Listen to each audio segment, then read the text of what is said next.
head is telling me Undertaker. It's telling me that, I would say Roman would win this, but I don't get that feeling that this is Undertaker's last match. I think he has that one more in him. I mean, although this is a big match and Roman is a new top-level superstar worthy of that match, I feel like John Cena versus Undertaker would be a step above that, and that's something that they could do next year even. Yeah. It's so difficult. I hate doing this. I gotta tell you, I hate doing this. I'm going with Roman on this one. I'm going with Roman. I just got a feeling they're gonna walk into WrestleMania next year with Roman and Brock. I got that feeling. That's the way they're gonna go, and they're gonna build on this guy even more. I think Triple H last year. Now they're gonna feed him the Undertaker, and it's really tough for me to say that because I'm a huge Undertaker fan, but my head is telling me that they're gonna. They've never showed me any reason to doubt Roman Reigns. They've never done that. They've given me one small inkling. That was last year over the wellness policy. Other than that, I've not seen any reason to doubt it at the moment. And by the way, I think it'll be clean. By the way, so there you go. And do you think the prediction now, Matt? Does Roman turn heel? In the terms of, is he going to deliberately turn heel, like a cheat or something in the match, like a low blow or something like that? Well, no, I think for the reasons that we said before, I don't think he needs any of that. Yeah. I think him winning clean will piss a lot of people off more than him cheating. Yeah, I think you're right. I think you're absolutely right. But the one thing I will say, he's been very heelish on his promos. And I think that's the best. I think he's better doing promos like that. He's not sounding as stupid with that suffering succotash and that crap that he was coming out with before. By him being a little bit more arrogant about, I'm the man and this is my yard, I think that's more better for Roman than this stupid, crappy lines that he kept coming out with, which, by the way, still makes him a better heel as well. But for the joys of me watching him week to week, I'd rather him see him do those heelish ones. So yeah, well, we both split decision there, Matt, and it's been a heartbreaking one for me. I'll tell you that much. Okay, Matt, here's a match that I thought we'd never save to the end, especially from Survivor Series. But we're here. It feels like it's been a big topic. This one, Goldberg, the Universal Champion in 2017, he's back. Of course, a rematch from even WrestleMania 20, Matt, that extravaganza. We now have another match, Matt, 13 years later. It's Brock Lesnar challenging Goldberg for the Universal title. Obviously, the story of this is pretty much self-explanatory if you've seen it. It's only been on for about 3 minutes in total. Goldberg beats Lesnar and he's basically been one of the few guys that can just, for some reason, shoot Lesnar down very, very fast and quick. He took him out of the Royal Rumble. He then won the championship against Kevin Owens in a very small amount of time as well. And now, it seems like it's time for Brock Lesnar to get some redemption here somehow, some way. Matt, what do you make of this match going in? Have you enjoyed the feud? And is there any positives from you going into this one as far as their feud's gone? I've got to say, this isn't the one that does it for me. This isn't the one that's drawn me in from the start. I was kind of thinking it might be alright. It's just the whole thing of going into this and knowing that every time they get in the ring, it's really, really short-lived, and that, there's just, I don't know, after what we saw at the Royal Rumble, I was expecting that to be the place when it was all going to collide and we was going to get some big fireworks there, but that was nothing as well, and all over in a matter of seconds. It just makes me think, if they were going to have all these short matches, why couldn't they have had that at WrestleMania 20? I would have loved that one to be over in a minute and 20 seconds. That was the one to do that at. Yeah. It could have spared us all a long and grueling match. This one, to me, I've got this down as like a 5-minute kind of match. You know, they're gonna sort of double their time in the ring this time. You know, really put on a show for us. Yeah, it's been interesting. It's like I listened to Goldberg on Jim Ross's podcast, and he come on and he was trying to defend against some of the haters that say you can't go long in a match. And he was saying, look, I feel like I'm the Mike Tyson of wrestling. I'm doing things quick. I'm that kind of excitement. That's the best way to book me. WWE never done that the first time round. Now they're letting me do that, so they should have done it in the first place. I kind of get that, but what I don't get is that they've done it with someone like Brock, who's been WWE's best and most dominant, feared guy. That's the bit that I've been shocked about. It's not even that Goldberg's winning the matches in this time. It's just that he's done it against Brock. Do I see this going on last? Like I said last time, the reason I would put this on last, and by the way, if it's not Roman and Undertaker, I do believe it'll be this one, because I just think every time you get to the end of a WrestleMania match, because the whole night has been like 7 hours, people by the main event are exhausted. And sometimes when you see the likes of those, you've got to go for at least 15 minutes before you're going to get a near fall. The crowds can sometimes be zoned out, like their energy levels are zapped.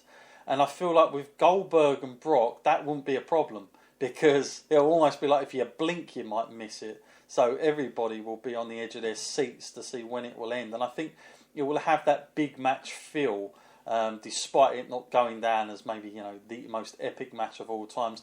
Matt, what do you think is going to happen in this match? Because that's the most unpredictable thing about this that nobody seems to know. Everybody's waiting to see, is Lesnar finally going to get his revenge here? And I suppose that's what we're all waiting for. Now, the bookies have got Brock massively strong. He's been strong even since this match was even made for WrestleMania. Is that the way you're seeing it as well, Matt? Well, it's definitely got me thinking about that thing you said a little while ago, that the person that gets the last shot in is usually not going to come out on top. And as we saw, Goldberg speared Brock down, and just shot him down yet again. It just feels like, how many times can you step on Brock before you damage him too much? This win is almost now critical to his future, because if Goldberg beats Brock again, where does Brock go from this? Who does he challenge next? And why does anyone want to challenge Brock? Why would anyone want to fight him? At least if he has the title belt now, he has the win, and he has a reason for people to put a target on him and want to fight him. It just makes much more sense. And I guess Goldberg could do that. It's just, there's a lot more questions involved in that. Like, we don't know how long Goldberg can go in the ring. We don't know what his level of commitment is to WWE. It's just, we have a lot more knowledge about what Brock's about. We know he's got the in-ring capabilities. We know that he has at least another year remaining with WWE and a lot more dates added to that. Yeah. So he will be capable of defending that title more. That just all leads me towards thinking that, this is Brock's match. He's going to win this. He's going to get some credibility back. And, I'm longing for that Brock to come back, the dominant one, because this one that we got now is just not as entertaining to watch. And I know you've got to change it up now and then with wrestling. You can't just have the same guy on top all the time. I just feel like what they had with Brock was really unique. They had a wrestler who was like a hybrid. He was like into the MMA world. He was into the UFC world. He was bringing believability to it. And now he's just stepped back into the ring with Goldberg, heavily associated with just wrestling, and he's been taken out in like a couple of moves. When we've seen him in the octagon taking punches to the face and kicks to the gut, and just carrying on. Yeah. No, I'm with you there, and I feel like this is I think that Suplex City is going to be on the cards here. One thing Goldberg did mention on the Jim Ross podcast, he's mentioned a few times everywhere else. He says, "Mark my words, this is going to be a bloodbath." I don't know what he means by that, but does that mean there could be the sort of Randy Orton Brock finale that we get here, Matt, where it's going to be very violent? Do you think they could do that? Because that's the one thing we probably haven't seen so far. Could it get to that level for Brock to win this? Do you think that's the way they could end this? Well, Goldberg's got quite a target on his head. He's got a lot of skin on that head. So once Brock starts throwing those elbows, they are lethal, though. You know, they opened John Cena up straight away. They opened up Randy Orton straight away. As soon as those elbows connect, if he has the permission to do that, then regardless, there will be blood. Yeah. Okay. Well, let's go for a winner here then, Matt. I'm going Brock Lesnar. Full out on this one for you.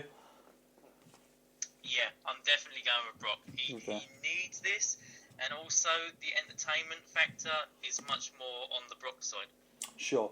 Well, folks, that's the WrestleMania side of it. We've literally, Matt, we've almost been going for 3 hours here.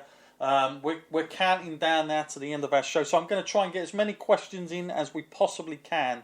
We might have to rush through some of these though, Matt. So let's go here. It's WrestleMania. Thank you all for listening tonight. We've got a question here from Raj. Happy WrestleMania weekend to you both. My theory is that Mick Foley will interrupt during Seth Rollins' Triple H match. That's actually not a bad call, but I don't know how Foley is physically, whether he'd be clear for that. Matt, is that something you possibly see happening there? Foley getting involved after we saw their good promo between Foley and Triple H, by the way. For this, with me, I would say no, because, you know, this is WrestleMania.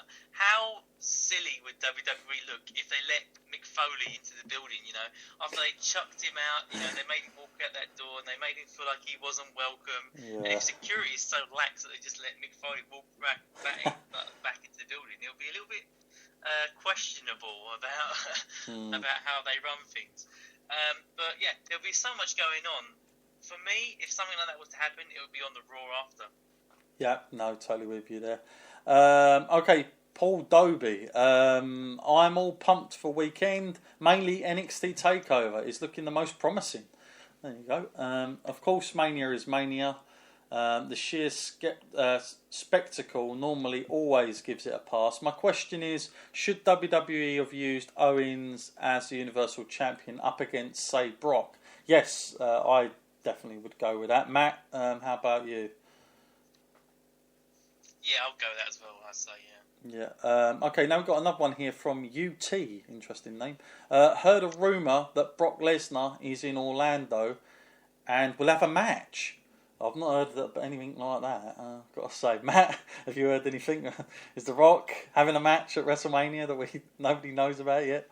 Is he going to turn up unannounced? Well, I hadn't heard about it, but the way that he's been cropping up lately, you know, you can't say no. But no, yeah, like, that's it. I don't really think they need him, but at the same time, if he's volunteering his availability towards them, you know, he's like one of the biggest movie stars in the world now. Absolutely. So you can't really buy that kind of publicity, so they can't really afford to say no. But I just say I haven't heard any news about this.